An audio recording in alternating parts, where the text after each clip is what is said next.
They had the looks, the talent, and the spotlight, but somewhere between fame and forever, they disappeared. The 1960s created legends like Paul Newman and Audrey Hepburn, but it also left behind a trail of rising stars who nearly made it before Hollywood swallowed them whole. Let's remember 19 actors from the 60s who almost became superstars, then vanished. George Mahares. In the early 60s, George Mahares was the face every teenage girl had on her wall. As the cool, mysterious Buzz Murdoch from Route 66, he was destined to become a Hollywood icon. Critics compared him to James Dean, that same rebel charm and soulful gaze. But fame came with a price. Mahares fell ill during filming, rumors swirled about his personal life, and after leaving the show, his career never quite recovered. A few movie roles followed, but the magic was gone. It's strange. He had everything the era demanded in a leading man, but Hollywood's spotlight moved fast, and once it turned away, it never came back. Tuesday, Weld. If Marilyn Monroe symbolized the 50s, Tuesday Weld was supposed to define the 60s. She had that effortless mix of innocence and danger. Directors called her electric. She starred in The Cincinnati Kid and Pretty Poison, and critics predicted superstardom. But Tuesday wasn't interested in fame. She famously turned down roles in Bonnie and Clyde, Rosemary's Baby, and True Grit, all future classics.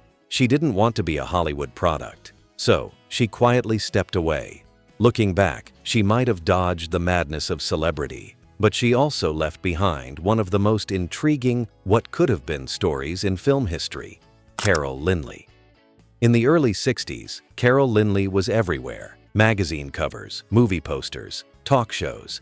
She was the perfect all-American blonde with a mysterious edge. Hollywood expected her to be the next Grace Kelly. She starred in Blue Denim and The Poseidon Adventure, and yet, her career plateaued. By the late 70s, she was doing TV guest spots and smaller films.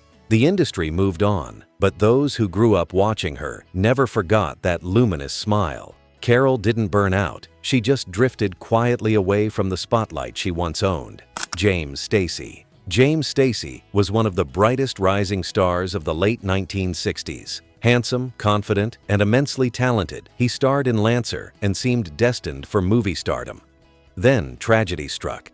In 1973, Stacy was hit by a drunk driver, losing his left arm and leg. He made a remarkable comeback as a disabled actor, even earning an Emmy nomination. But Hollywood never gave him the second chance he deserved. His story is one of strength and heartbreak, a reminder that sometimes life itself rewrites the script. Pamela Tiffen. When Pamela Tiffen appeared in 1, 2, 3 and State Fair, critics compared her to Audrey Hepburn and called her the next big thing. She had poise, beauty, and impeccable comedic timing. Everyone thought she was about to take over Hollywood. Then, suddenly, she didn't. In the late 60s, she moved to Italy, starred in a few European films, and eventually faded from the American scene. She traded the red carpet for a quieter, more personal life, one that Hollywood rarely forgives, but many admire. Duel.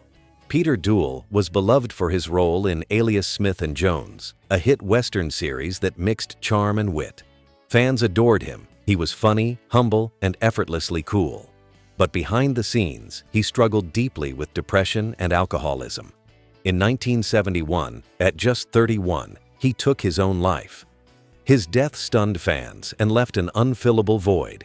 He could have been one of the greats, but instead, he became a haunting what-if of 1960s television, a symbol of how fame often hides deep pain. Yvette Mimieux.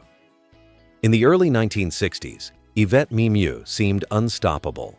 She starred in The Time Machine, 1960, mesmerizing audiences with her angelic looks and quiet mystery. Studios saw her as the next big romantic lead, a graceful balance between innocence and intelligence. But Yvette never played the Hollywood game. She avoided scandal, fame, and overexposure. As the decade turned darker and edgier, her style of beauty, ethereal, delicate, began to feel out of sync with the new realism of the 1970s. She slowly drifted from the screen, choosing writing and travel over fame. It's as if she stepped out of a dream and never came back. Lyon. At just 14, Sue Lyon became a global sensation as Lolita in Stanley Kubrick's controversial 1962 film. The performance was haunting, mature beyond her years, and audiences couldn't look away. But that role, and the fame that came with it, cast a long, dark shadow. Hollywood didn't know what to do with her afterward. She was too young to play women, too famous to play girls. By the time she reached adulthood, she was already typecast, trapped in the image of a character she played as a teenager. Her later films came and went quietly, and eventually Sue walked away from Hollywood altogether. Her story remains one of the saddest examples of early fame gone wrong. Christopher Jones. Christopher Jones had it all: the face, the swagger, and that simmering intensity that made Hollywood label him the next James Dean.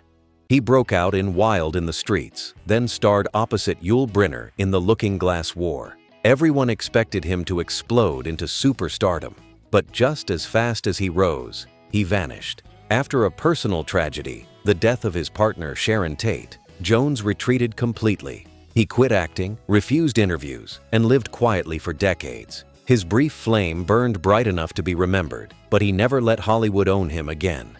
Dolores Hart. Few stories are as remarkable as Dolores Hart's.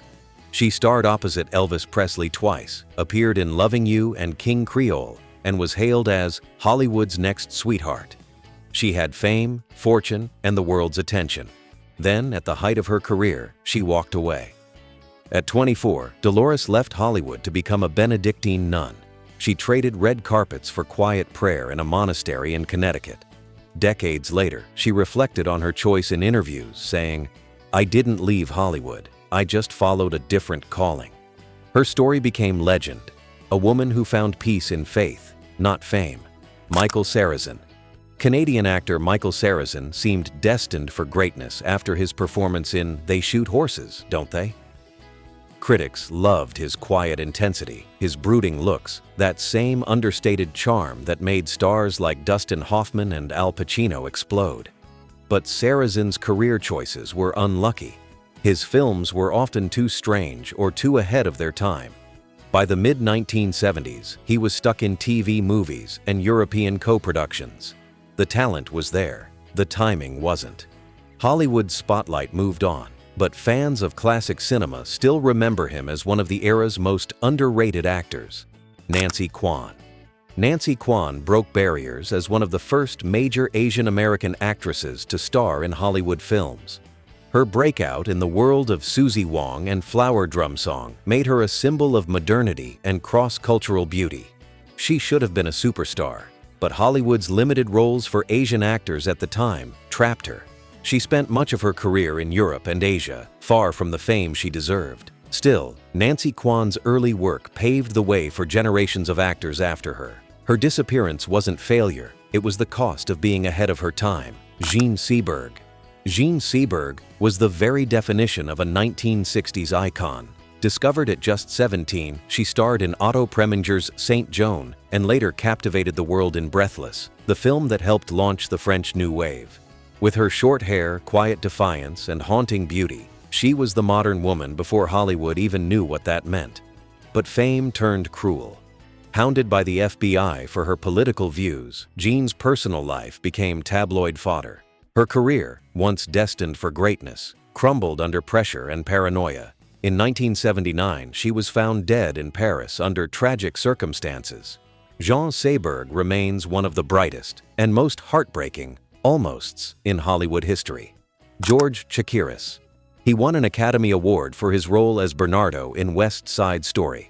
Overnight, George Chakiris became a star, the kind of performer who could act, sing, and move with effortless grace. But after that dazzling performance, Hollywood didn't seem to know what to do with him. The roles that followed were flat, uninspired, a far cry from the fire he brought to the screen. By the 1970s, George quietly transitioned into choreography and design, leaving behind the spotlight he once commanded. One brilliant role, and then silence. Dolores Dorn. For a moment, Dolores Dorn looked like she might follow in the footsteps of Grace Kelly or Kim Novak. Her haunting performance in Underworld USA caught critics' attention. She had the kind of screen presence that lingered, fragile, intelligent, mysterious.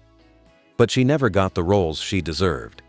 Typecast in forgettable parts, Dolores eventually left acting altogether. She once said in an interview, "I loved Hollywood, but it didn't love me back." And that's how many 1960s careers ended, quietly, gracefully, with a hint of heartbreak. Troy Donahue. If you were a teenager in the early 1960s, Troy Donahue was everywhere.